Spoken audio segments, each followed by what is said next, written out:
Assalamualaikum warahmatullahi wabarakatuh.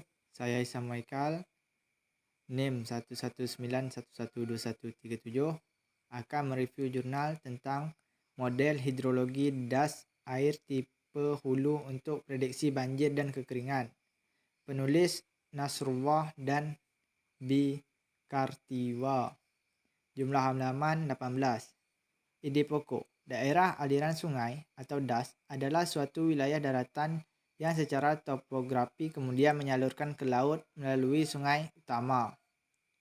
Pemanfaatan sumber daya alam pada suatu das secara garis besar dapat dikelompokkan menjadi dua jenis, yaitu pemanfaatan sumber daya tanah atau lahan dan pemanfaatan sumber daya air.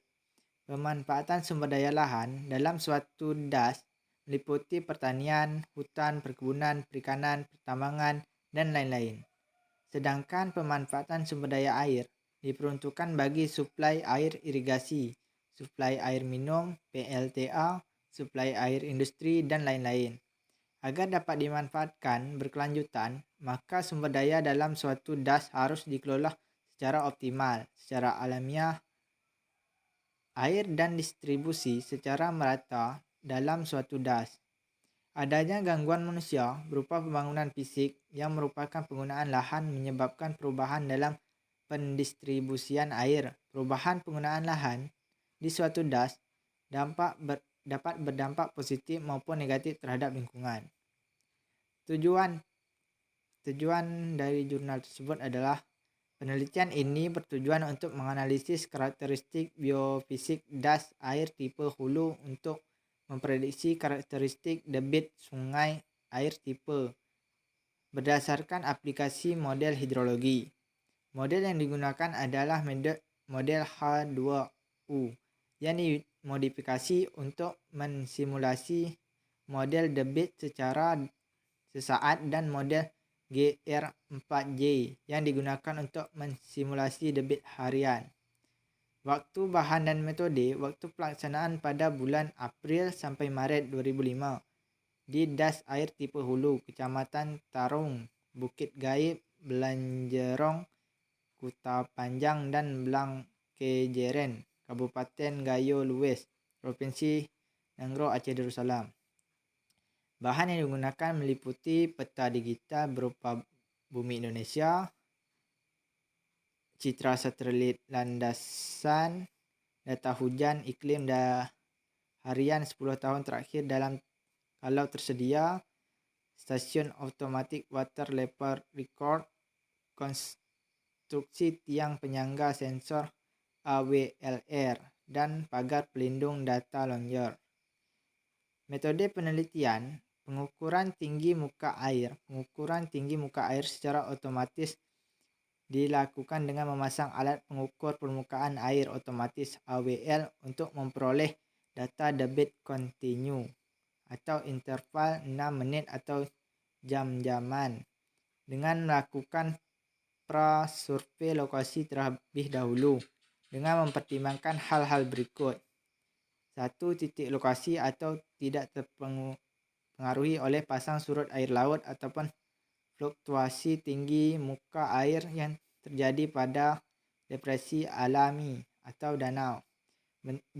Bentuk sungai pada titik lokasi, alat relatif lurus sehingga ideal untuk pengukuran kecepatan aliran. 3. Lokasi mudah dijangkau dan secara teknik memungkinkan dibangun konstruksi penyangga sensor AWLR. Ulasan. Gambar 1. Sistem order sungai menurut Sarler tahun 1964. Gambar 2. Analisis citra multitemporal dan karakterisasi perubahan penutup lahan. Gambar 3. Peta lokasi penelitian subdas air tipe hulu dan lokasi AWLR. Gambar 4. Peta penggunaan lahan subdas tipe hulu tahun 2000. Gambar 5. Peta penggunaan lahan subdas air tipe hulu tahun 2003. Gambar 6. AWLR di sungai air tipe hulu di Desa Kutahan, Kecamatan Lengjerong, Kabupaten Goyo Lues, Nangro Aceh Darussalam. Gambar 7, profil melintang sungai air tipe hulu pada lokasi AWLR. Gambar 8, hidrologi debit banjir simulasi berdasarkan input kejadian hujan tanggal 16 sampai 17 September 1999. Curah hujan 4,59 mm, intensi maksimum 29 mm per jam. Gambar 9, hidrograf debit banjir simulasi berdasarkan input kejadian hujan tanggal 27 sampai 28 Desember 1999. Curah hujan 73,2 mm, intensitas maksimum 40,8 mm per jam. Gambar 10, simulasi debit harian sungai air tipe pada saat terjadi El Nino tahun 1952. Gambar 11, simulasi debit harian sungai air tipe saat terjadi La Nina tahun 1956. Tabel 1, perubahan penggunaan lahan di sub das air tipe hulu. Tabel 2, curah hujan bulanan di das air tipe hulu tahun 1955, 1956, dan 1959. Tabel 3, parameter fungsi alihan model H2U berdasarkan karakterisasi jaringan hidrograf das air trip.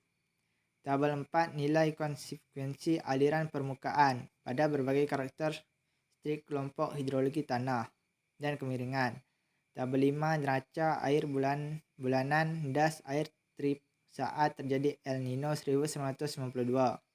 Tabel 6, neraca air bulan das air tripe pada saat terjadi La Nina 1996.